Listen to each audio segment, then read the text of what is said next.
I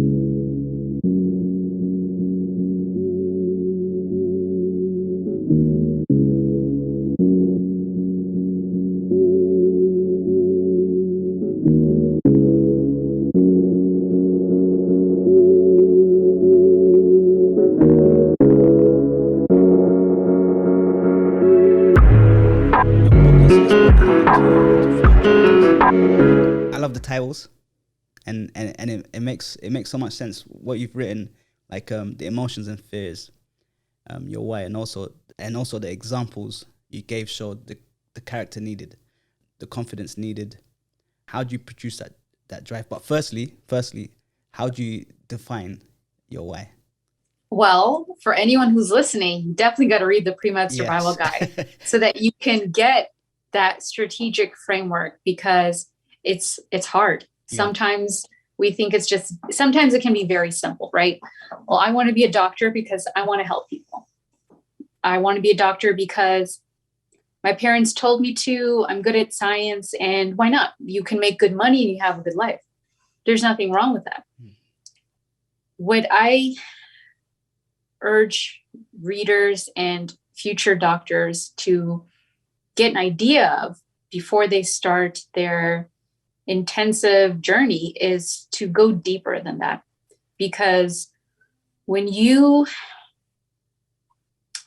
are in the hospital or in the clinic and you haven't slept because you've been working the night shift, or you've done a couple of calls and you're still tired, and now you're dealing with people who have different personalities, they don't think like you, and you get frustrated, or so many different things that come up. Is that why? Is your answer enough to make you keep going? Because I'll tell you right now, so many times so many of us, not just me, so many doctors, we think, wow, did I really need to put myself through this? Because I'm smart, I could do something else. I can make money, I can help people in other ways. Why am I doing this? Because the training is so rigorous, and it has to be, because what's required is such a high price to be able to care for someone's health. It's very precious, and it can be it's a high stakes situation. So naturally the process is very rigorous and essentially requires so many gauntlets and so many hoops to jump through to make sure, do you really want it?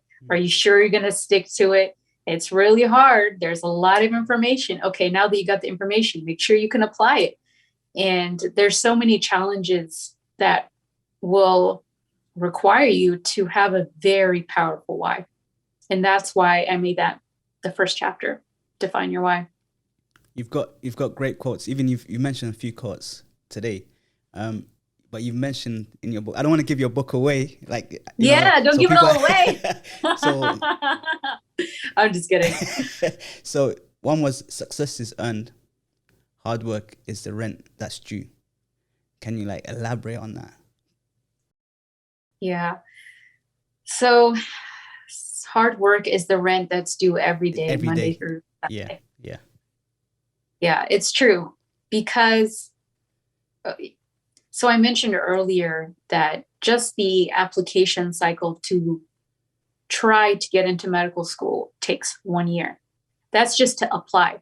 To get to that point, you need, of course, several years behind that to get prepared to not only get your bachelor's degree, but also to take all the prerequisites, to be involved in various activities that enable you to take a leadership role, to have clinical experiences. There's just so many steps that are required to even get to the point of applying. And then once you apply, that's its own gauntlet to get through that process. We're not even mentioning the MCAT, which is its own process that's just so challenging. And then you get into medical school, and guess what? It goes from 0 to 100 very fast. The common phrase to get an idea of what it's like is, it's like drinking from a fire hose. So fire hose, high pressure water, right? That's coming through a tube. Purpose is to put out a fire. Well, in medical school, it's information. It's medical knowledge. And you're trying to drink from something, and it's an overwhelming amount of information that's coming at you very fast. So that is medical school. And essentially, in a nutshell, that's very much how it is. You think, oh, okay, at college, this is hard, it's challenging, and it is. And then you go to medical school, and it's another level of hard. And then you go to residency, and that's another level. So every level requires a higher level of you. And that's where that statement comes from. Hard work is the rent that's due every day to obtain success. Brilliant. You said use your fuel. How do you use that fuel to actually, make a positive out of it? Transmutation. You take something and you turn it into something else. And Napoleon Hill has a great book, and he talks about transmutation. And I definitely recommend that to all of the listeners out there, because there's some great knowledge that really just transcends time, even though it's an older book. Napoleon Hill. So all of us have a certain amount of energy each day, right? It's a finite amount. We can optimize it through sleep, spiritual development, food, drink, who we interact with, what we think, all of this stuff, right? But at the beginning of each day, you have a certain amount of energy, goes up, goes down, or whatever. So when we encounter negative people, it's a type of energy that we can either accept, reject, or we use it. And it's very hard to handle criticism or negativity for anybody, because none of us like negative things, right? Yeah. We want to be supported and loved for who we are and what we're trying to do. And that's a natural state of being. There's nothing wrong with that. So when we are trying to do something that is different, something that is considered by some people to be strange, whatever, we're going to encounter resistance. Yeah. It's natural. It's annoying, it's frustrating, but that is literally part of life. So it's up to each of us as individuals to decide, what are we going to do with the energy that is being received and the energy that we already have in our own. So eventually we'll come to an understanding where we realize that to conserve our energy for our goals, for our dreams, we have to protect that energy. And protecting that energy means being able to be discerning when other people are telling us stuff that we don't like.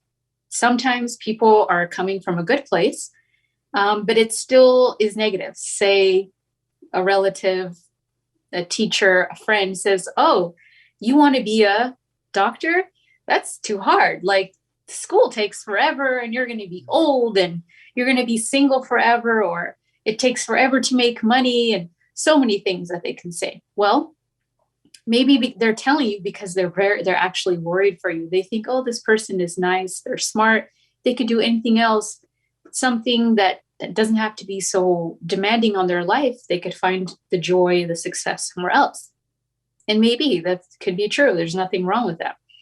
But again, if you know your why, if you know why you're doing it, and you check in with yourself and you realize, okay, nope, this is still what I want to do, I'm committed, I'm dedicated, then you can, now when you hear that type of talk, you can say, okay, you're coming from your understanding. You don't understand who I am, where I'm going, what I'm trying to do, what my purpose is in life as far as I know it.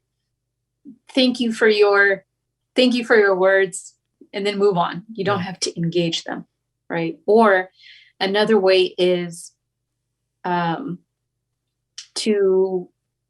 think of it as trying to prove some people wrong. Let's say a school advisor or a teacher says, because your performance in class or school is not good for whatever reason, could be learning disability, could be home environment is challenging, could be money, because everyone's got something. And they say, oh, so-and-so, you'll never be this. That's too hard for you. There's nothing in your current performance that shows me you could do that. So how you are today doesn't mean that's how you are tomorrow. How a student, a kid, adult is today is not who they're going to be 10, 20, 30 years from now. So once we all realize that people can only speak from their own experience, and sometimes that experience is very limiting, you realize, okay, it's not that personal. You really think I can't do it because you can't do it, or because you don't know anyone who's done it. So of course you think I can't do it. Okay, no big deal. Moving on. So people who want to become physicians are going to encounter that a lot. I encountered that throughout my journey. I had, in my opinion, well-meaning. I don't think they hated me or had it out for me. Yeah. They genuinely didn't know if I was essentially good enough or smart enough to be a doctor. And I thought to myself, well, you're not a doctor. Yeah. What do you know? I'm a doctor today. So, obviously your words don't define my future. Yeah. So we realize that someone's words does not define your future. What they say to you is coming from their own level of understanding. The less they understand or the less they experience, the less positively that they're going to be able to speak to you. So those are some things that I kept in mind throughout my pathway. And when they see you as a doctor, they get motivated themselves. They say, oh, well, you know what, I want to do this. And they go out, do what they want to do, if that makes sense. So absolutely. Absolutely. It's a plus.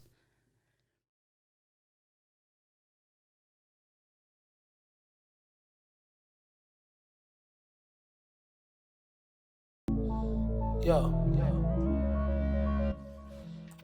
I don't need a coach. I don't need advice. Good talk, coach. Thanks.